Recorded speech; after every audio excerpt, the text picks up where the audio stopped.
కాంగ్రెస్ బీజేపీలపై విమర్శలు గుప్పించారు ఎమ్మెల్సీ కవిత. నిజామాబాద్ రూరల్ నియోజకవర్గంలో బీఆర్ఎస్ రజతోత్సవ సభ సన్నాహక సమావేశం నిర్వహించారు. ఈ కార్యక్రమానికి ముఖ్య అతిథిగా హాజరై కవిత కీలక వ్యాఖ్యలు చేశారు. కేంద్ర బడ్జెట్లో తెలంగాణకు పైసా ఇవ్వలేదని ఫైర్ అయ్యారు. కేంద్ర బడ్జెట్లో పసుపు బోర్డుకు పైసా ఇవ్వలేదు. ఎంపీ అరవింద్ ఇందూరు బిడ్డ అయితే పసుపు బోర్డుకు చట్టబద్ధత తేవాలని డిమాండ్ చేశారు. అనంతరం బీజేపీ కాంగ్రెస్ కూడబలుకుని దోచుకుంటున్నారని ఘాటు వ్యాఖ్యలు చేశారు. ఇక్కడ మన ఎంపీ గారు నీతి సూత్రాలు చెప్తాడు. నిన్న కూర్చొని పసుపు బోర్డు సాధించే తెలివి లేదు ఈయన గారికి, కానీ బాగా మాటలు మాట్లాడుతున్నారు. మేము పోయినాం, తీసుకొచ్చినాం, చాలా మంది ముఖ్యమంత్రుల దగ్గర లెటర్లు తీసుకొచ్చి ఇచ్చినాం. మీకు ఒక్క మాట చెప్పాలన్న, పసుపు రైతులు వచ్చిపోయారు కాబట్టి పసుపు బోర్డు లాగానే అనేక బోర్డుల కోసం పోరాటం జరిగింది. అది పొగాకు బోర్డు, టీ బోర్డు, అవన్నేమో పార్లమెంట్లో పెట్టి చట్టం చేసింది.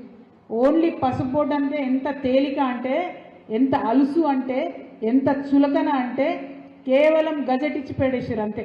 పార్లమెంట్లో పెట్టలేదు, పాస్ చేయలేదు. అందుకే మొన్న బడ్జెట్లో పసుపు బోర్డుకు ₹1 కూడా ఇవ్వలేదు.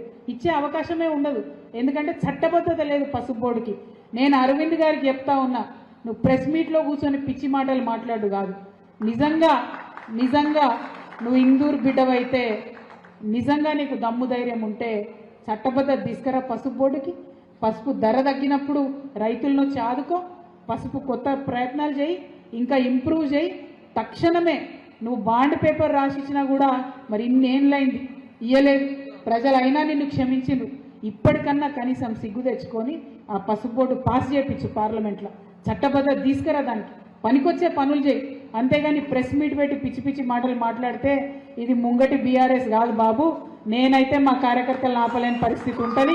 కాబట్టి ఒళ్ళు దగ్గర పెట్టుకోవాలని చెప్పి కూడా అరవింద్ గారికి నేను హెచ్చరిక చేస్తూ ఉన్నా. ఎందుకంటే వాళ్ళు తీసుకురారు, అధికారంలో వాళ్ళే ఉన్నారు.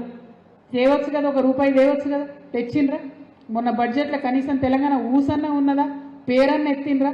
మరి అట్లాంటప్పుడు ఒక్కసారి తెలంగాణ ప్రజలు కూడా దయచేసి ఆలోచన చేసుకోవాలి. ఈ బీజేపీ మనకు అవసరమా, ఈ కాంగ్రెస్ మనకు అవసరమా, లేకపోతే కష్టమైన నష్టమైన మనతోనే ఉండే ఈ గులాబీ కండువ మనకు అవసరమా? ప్రజలు దయచేసి ఆలోచన చేయవలసిందిగా నేను కోరుతా ఉన్నా.